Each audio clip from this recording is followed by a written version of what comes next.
ನಮಸ್ಕಾರ ವೀಕ್ಷಕರೇ, ನಾನು ನಿಮ್ಮ ಗಿರಿಧರ ಭಟ್. ನಿಮಗೆ ನಿಮ್ಮ ಜೀವನದಲ್ಲಿ ಅರಿವಿಗೆ ಬರದೇ ಇರೋ ಹಾಗೆ ಅಥವಾ ಅರಿವಿಗೆ ಬಂದರೂ ಕೂಡ ನಿಮ್ಮಿಂದ ಏನೂ ಮಾಡಲಿಕ್ಕೆ ಸಾಧ್ಯ ಆಗದೇ ಇರೋ ಹಾಗೆ ನಿಮಗೆ ಕೆಡುಕನ್ನು ಮಾಡಿರ್ತಾರೆ ಅಥವಾ ನಿಮ್ಮ ವಿರುದ್ಧವಾಗಿ ತಡೆ ಮಾಡಿರ್ತಾರೆ ಎಂಬುದಾಗಿ ಹೇಳ್ತೀನಿ.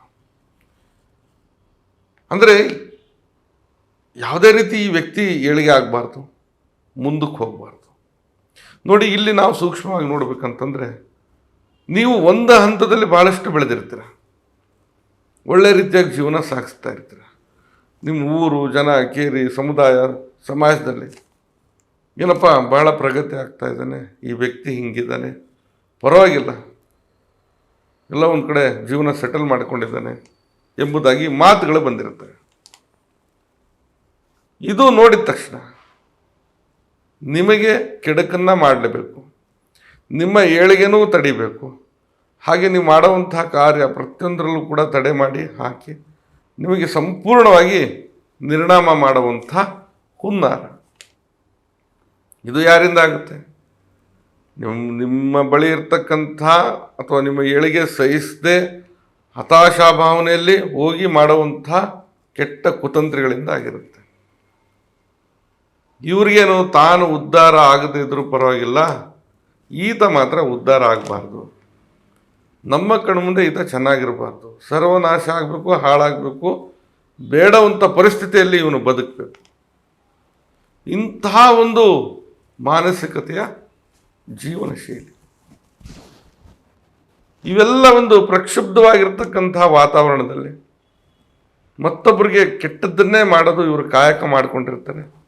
ಹಾಗೆ ಇದರಿಂದಾಗಿ ಎಲ್ಲೋ ಒಂದು ಕಡೆ ದುಡಿದು ಜೀವನ ಮಾಡ್ಕೊಂಡು ಏನೋ ಆಗಿರ್ತಾನೆ ಪಾಪ, ಕಷ್ಟಪಟ್ಟು ಕೆಲಸ ಮಾಡ್ಕೊಂಡು ಜೀವನ ಮಾಡ್ಕೊಂಡು ದುಡಿಮೆ ಮಾಡ್ಕೊಂಡು ತನ್ನ ಮಕ್ಕಳು, ತನ್ನ ಹೆಂಡತಿ ಎಲ್ಲ ಒಂದು ಕಡೆ ಚಿಕ್ಕದಾಗಿ ಮನೆ ಮಾಡಿ ಚೊಕ್ಕವಾಗಿ ಜೀವನ ಸಾಗಿಸ್ತಾ ಇರ್ತಾನೆ. ಅದು ಎಲ್ಲ ಒಂದು ಭೋಗಿಯಾಗೋ ಬಾಡಿಗೆ ಇದ್ದು ಒಳ್ಳೆ ರೀತಿಯಲ್ಲಿ ಜೀವನ ಸಾಗಿಸ್ತಾ ಇರ್ತಾನೆ, ಅಥವಾ ಶ್ರೀಮಂತನೇ ಆಗಿರ್ತಾನೆ ಅಂತ ಹೇಳ್ಕೊಂಡು ಈ ಎಲ್ಲ ದೃಷ್ಟಿ ಅಥವಾ ಮಾಂತ್ರಿಕವಾದಂತಹ ಪೀಡೆ, ಕೆಡುಕನ್ನು ಮಾಡತಕ್ಕಂಥದ್ದು, ತಡೆಯನ್ನು ಮಾಡೋದು, ಒಟ್ಟಾರೆಯಾಗಿ ಆ ವ್ಯಕ್ತಿನ ನಾಮಾವಶೇಷ ಮಾಡಿ ಮುಳುಗಿಸ್ಬಿಡುವಂಥ ಕೆಟ್ಟ ದುರ್ಬುದ್ಧಿ. ಇದರ ಪರಿಣಾಮವಾಗಿ ಪಾಪ ಅಮಾಯಕ, ಬಲಿಪುಷ ಅಂತಲೇ ಕರಿಬೋದು, ಅನುಭವಿಸುವಂಥ ಸ್ಥಿತಿ. ಹೇಗಾಗಿರುತ್ತೆ ಪರಿಸ್ಥಿತಿ ಅಂದರೆ, ಹಿಂದೆ ರಾಜಂತರ ಇರ್ತಾನೆ, ಇವತ್ತು ಬಂದು ಎಲ್ಲ ಒಂದು ಕಡೆ ಭಿಕ್ಷುಕನಾಗಿ ಜೀವನ ಸಾಗಿಸ್ತಾ ಇರ್ತಾನೆ. ಎಲ್ಲರ ಸಾಲ ಮಾಡ್ಕೊಂಡು ಪರಿಸ್ಥಿತಿ ಹದಗೆಡಿಸಿರ್ತಾನೆ. ಅಥವಾ ಮನೆ ಒಂದು ಒಳ್ಳೆಯ ನಂದನವನ ಆಗಿರುತ್ತೆ, ಖುಷಿ ಖುಷಿಯಾಗಿ ಸಂತೋಷವಾಗಿ, ಆ ಮನೆಯಲ್ಲೇ ಉದ್ವೇಗ ಅಥವಾ ಕೋಪ, ತಾಪ, ಜಗಳ, ಈ ರೀತಿ ಕೂಡು ಕುಟುಂಬದ ವ್ಯವಸ್ಥೆ ಇರುತ್ತೆ, ಎಲ್ಲ ಬಿಟ್ಟು ಹೋಗಿರ್ತಾರೆ. ಇಂಥ ಒಂದು ಪರಿಸ್ಥಿತಿ. ಅಥವಾ ಕೆಲಸ ಕಾರ್ಯ ಹೋಗ್ತಾನೆ, ಏನೇನೋ ಕೆಲಸ ಮಾಡ್ತಾರೆ, ಉತ್ಪನ್ನ ಇರೋದಿಲ್ಲ, ಆದಾಯ ಬರೋದಿಲ್ಲ. ಅಥವಾ ಕೆಲಸ ಕೊಡ್ತೀನಿ ಅಂತ ಹೇಳ್ತಾರೆ, ಇವತ್ತು ಯಾವುದೋ ಕೆಲಸ ನಂಬ್ಕೊಂಡು ಹೋದರೆ ಆ ಕೆಲಸ ನಿಮ್ಗೆ ಸಿಗೋದಿಲ್ಲ. ಈ ರೀತಿಯಾದಂಥ ಕಲ್ಮಶಗಳಿಂದ ಕೂಡಿರ್ತಕ್ಕಂಥ ವಾತಾವರಣ. ಒಟ್ಟು ಏನು ಮಾಡಿದ್ರೂ ಮುಂದೆ ಹೋಗಲ್ಲ. ಯಾವುದೇ ರೀತಿಯಾಗಲೂ ಕೂಡ ಹಣಕಾಸಿನಲ್ಲಿ ಬಲಾಬಲ ಅನ್ನೋದು ಕೂತ್ಕೊಳ್ಳೋದಿಲ್ಲ. ಮನುಷ್ಯನ ಮಾನಸಿಕತೆ ಅರ್ಥಹೀನವಾಗಿರುತ್ತೆ. ನೋವು ಯಾರ ಮುಂದೆ ಹೇಳ್ಕೊಳ್ಬೇಕು ಅನ್ನೋದು ಗೊತ್ತಾಗೋದಿಲ್ಲ. ಹೋಗಬೇಕು ದೈವದ ಮುಂದೆ, ಹೋಗಿ ಹೋಗಿ ಸಾಕಾಗಿರುತ್ತೆ. ಅದು ನಿಜ. ಸಾಮಾನ್ಯವಾಗಿ ಸ್ವಲ್ಪ ಯೋಚನೆ ಮಾಡಿದಾಗ ಇಂಥ ಕೃತ್ಯಗಳು ನಡೆದಿರ್ತವೆ. ಆದಷ್ಟು ಅದನ್ನು ಪರಿಹಾರ ಉಪಾಯವನ್ನು ಮಾಡಿಕೊಂಡ್ರೆ ಸರಿ ಹೋಗುತ್ತೆ. ಈ ಒಂದು ಪರಿಹಾರದಿಂದ ಜೀವನ ಅನ್ನೋದಾದರೂ ಬದಲಾವಣೆ ಆಗುತ್ತೆ ಅನ್ನೋದು ಒಂದು ನಂಬಿಕೆ. ಅಂದರೆ ಯಾವುದ್ರ ಮೇಲೂ ನಂಬಿಕೆ ಇಲ್ಲ, ಇದ್ರ ಮೇಲೆಲ್ಲ ಇಲ್ಲ ಅಂದರೆ ಅದು ನಿಮ್ಮ ಅನುಕೂಲ. ದಿನೇಕವಾಗಿ ಇಂತಹ ಪರಿಸ್ಥಿತಿಯಲ್ಲೇ ಕಾಲ ಕಳೆಯೋದ್ರಿಂದ ಏನು ಸಿಗುತ್ತೆ ನಿಮಗೆ? ಸಮಸ್ಯೆಗೆ ಪರಿಹಾರ ಹುಡುಕಬೇಕು, ಜೀವನನ ಸಾಗಿಸ್ಬೇಕು, ಬಂದಿರೋ ಆಪತ್ತು ವಿಪತ್ತು ಕಷ್ಟನ ದೂರ ಮಾಡಿಕೊಳ್ಬೇಕು, ಹೊಸ ಬಗೆಯ ಹೊಸ ಜೀವನ, ಹೊಸ ಒಂದು ಪಥದಲ್ಲಿ ಸಾಗ್ತಾ ಹೋದರೆ ಜೀವನದ ಅದ್ಭುತ ಕ್ಷಣ ಅನ್ನೋದು ಮತ್ತೊಮ್ಮೆ ತಾವು ನೋಡ್ತೀರ. ಸರಿ, ಈಗ ಪರಿಹಾರಕ್ಕೆ ಬರೋದಾದರೆ ನೋಡಿ, ಈ ಪರಿಹಾರವನ್ನು ತಾವು ಮಾಡ್ಬೋದಾಗಿದೆ. ಈ ಬಳ್ಳಿ ಇದೆಯಲ್ಲ, ಈಶ್ವರ್ಯ ಬಳ್ಳಿಯ ಬೇರು ಎಂಬುದಾಗಿ ಹೇಳ್ತೀವಿ. ಈ ಬಳ್ಳಿಯ ಬೇರು, ಈಶ್ವರ್ಯ ಬಳ್ಳಿಯ ಬೇರನ್ನು ತೆಗೆದುಕೊಳ್ಳಿ. ಜೊತೆಗೆ ಈ ಉತ್ತರಾಣಿ ಗಿಡದ ಬೇರನ್ನು ಕೂಡ ತೆಗೆದುಕೊಳ್ಳಿ. ಎರಡನ್ನೂ ಕೂಡ ಶುದ್ಧ ಜಲದಲ್ಲಿ ತೊಳಿರಿ, ಶುದ್ಧ ಮಾಡಿ. ಜೊತೆಗೆ ಅರಿಶಿನ ಕುಂಕುಮವನ್ನು ಸಂಪೂರ್ಣವಾಗಿ ಲೇಪಿಸಿ ಅದನ್ನು ಶುದ್ಧ ಮನಸ್ಥಿತಿಯಿಂದ ಪೂಜೆ ಮಾಡಿದ ನಂತರ ಅರಿಶಿಣದ ದಾರ, ಕೆಂಪು ದಾರ ಮತ್ತು ಕಪ್ಪು ದಾರ, ಈ 3 ದಾರವನ್ನು ಉಪಯೋಗಿಸ್ಬೇಕು. ಯಾವುದು? ಕಪ್ಪು ದಾರ, ಕೆಂಪು ದಾರ, ಅರಿಶಿಣದ ದಾರ ಅಥವಾ ಹಳದಿ ದಾರ ಎಂಬುದಾಗಿ ಹೇಳ್ತೀವಿ.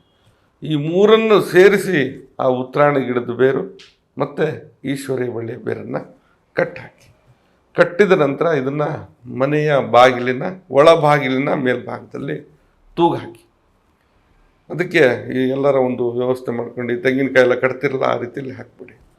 ಖಂಡಿತ ಯಾವುದೇ ರೀತಿಯಾದಂತಹ ಕೆಡುಕು ಅಥವಾ ಈ ಮೊದಲನೇದಾಗಿ ಈ ಮನೆಯಲ್ಲೇ ಆಗಿರುತ್ತೆ ಸಮಸ್ಯೆ, ಅಥವಾ ಕೆಟ್ಟದ್ದು ಮಾಡಬೇಕಂದ್ರೆ ಇಲ್ಲೇ ಮಾಡಿರ್ತಾರೆ. ಇಲ್ಲಿ ಮನೆಯ ಮನುಷ್ಯರು ವಾಸಿಸ್ತಾ ಇರ್ತಾರೆ.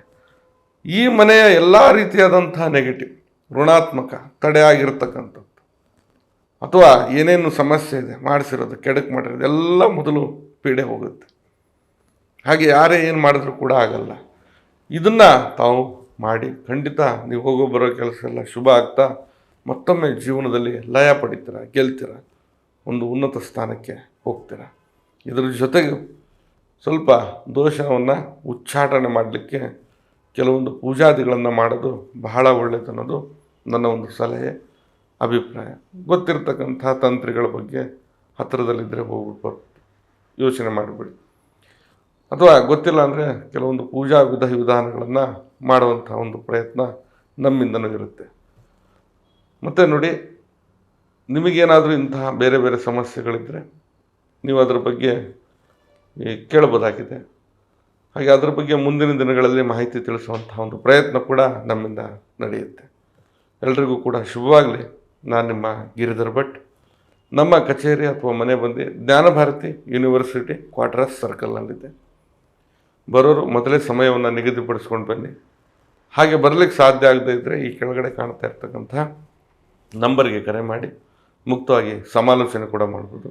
ಶುಭವಾಗಲಿ. ನಮಸ್ಕಾರ.